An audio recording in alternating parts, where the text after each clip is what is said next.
7 reasons white fragility is an annoying topic. Hey, it's Prince of Queens, and if you are like me, at one point you went out of your way to actually read social justice blogs and watch social justice videos. This could have been 5 years ago or it could have been 6 months ago, but it wouldn't matter.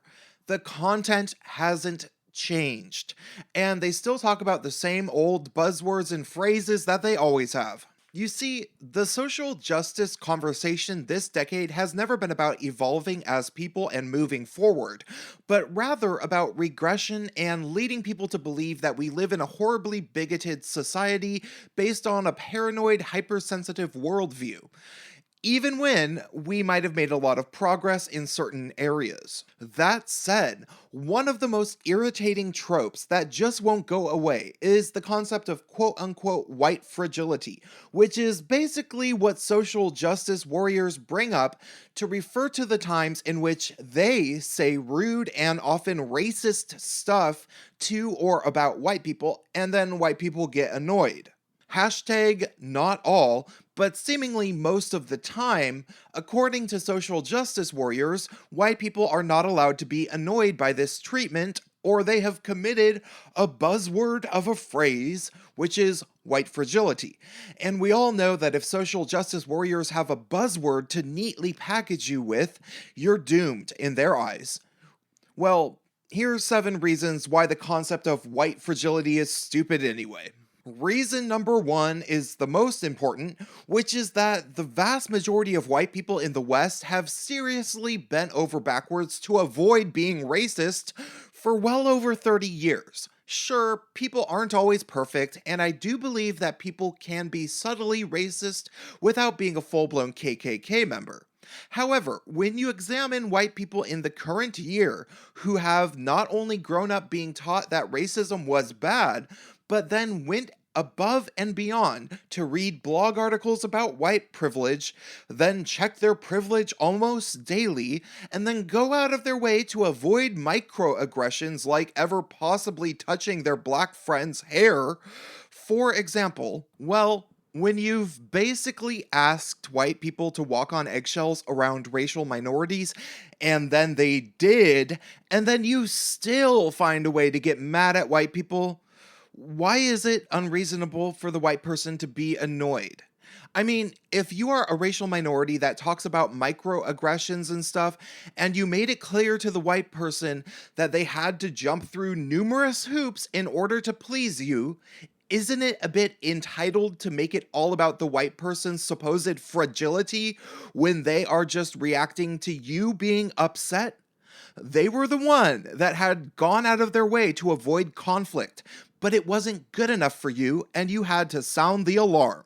Which brings me to point number 2, which is that it usually just seems like projection from uptight racial minorities that are way more fragile than the white people they accuse of having white fragility. I mean, seriously, who was the fragile one in a situation where an Asian person got horribly upset because a white person asked them where they are from, and they decided that it was a microaggression? The premise here is that when a white person asks an Asian person where they are from, and an Asian person says something like, "Oh, so you think I'm fresh off the boat from Chingchong, China?" It's actually somehow magically the white person that is fragile for saying, "Chill out. I wasn't asking you where you are from because you are Asian. It's just an everyday question that people ask each other." I know the common social justice logic is that racial minorities have to deal with microaggressions constantly, so they should be given some slack. But what about this? I'm a minority as a gay guy, and as any sort of minority, people do have to deal with being reminded that they are minorities regularly. So instead of demanding that the majority walk on eggshells and never remind us that we are minorities, why don't we stop being so fragile all the time? I know I don't freak out if straight people ask me a question about being gay, and if I did, I'd be one fragile motherfucker because it comes up a lot. The third reason that the trope of white fragility is destructive is one that social justice advocates should take into account for their own purposes, which is that bringing up quote unquote white fragility silences legitimate discussions about race. You see, almost every social justice oriented person says that they want white people to talk about racism more, until it actually happens. And then half of the social justice types freak out and jump down their throats about something or other. If you want people to talk about race more often, you have to accept that white people are real people with their own feelings about skin color, and that they might not always agree with everything racial minorities say. And occasionally, gasp, the white person might have valuable insights for racial minorities to consider that they weren't prepared for. And so, when a white person has something to say that you don't immediately think you agree with, you could be stifling a constructive discussion by silencing them and accusing them of having white fragility. The fourth reason that the concept of white fragility is annoying is because people are legitimately super racist against white people kind of all the time. It's amazing the way certain people either don't see this or pretend not to see it. I'm not sure if it's because they are racist against white people themselves, or if it's because they benefit from living in a world where they can imagine in their head that only white people can be racist and that they never have to consider the feelings of white people when they suffer from racial discrimination. It's probably a bit of both in many cases, but racism against white people really has reached an epidemic in pop culture, and it's only rational to object to it. The fifth reason that the concept of white fragility is dumb is because half of the things that people say about white people are untrue. Of all of the shit that I have been accused of simply for being white, I can't even come up with any super great example because I've just learned to shrug it off. And I shouldn't use myself as an example anyway.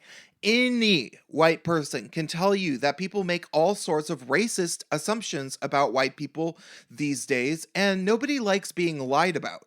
Reason number 6 that the white fragility narrative is just embarrassing is because maybe the majority of the people who complain about white fragility are white female feminists, who are basically the most fragile people in the universe, but somehow think that they are exempt from having white fragility because they are female, or something.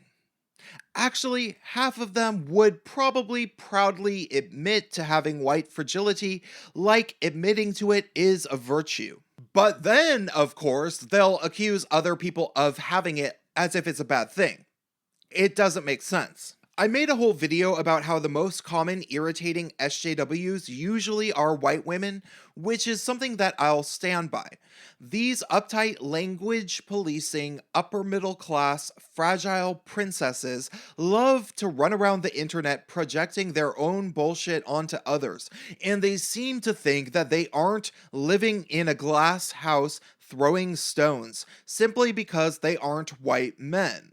Or something. It's embarrassing. What's funny is that if a black woman were to call out one of these white women on Facebook for their white privilege or something, they'd almost always say, "Thank you for reminding me of the work I still have to do, Tashina."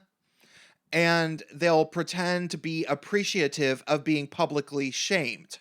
However, if a white male were to call the white feminist sweetie or darling, they'd lose their shit. Reason number 7 to stop perpetuating the white fragility narrative is because it is powering the alt-right. Seriously, the lack of empathy for white people who suffer from not just subtle discrimination, but even full-blown racist violence is outstanding, and I don't find it surprising in the least that it sparked a young white nationalist movement. When a young white special needs boy gets kidnapped and tortured, and people won't admit that it's racism, and then they berate any white person who says that it was racism for having white fragility, you are basically putting up a billboard that says, "Join the alt-right and preserve the purity of the white race." So, if you are against the contemporary white nationalist movement, perhaps consider quitting with the stupid white fragility nonsense.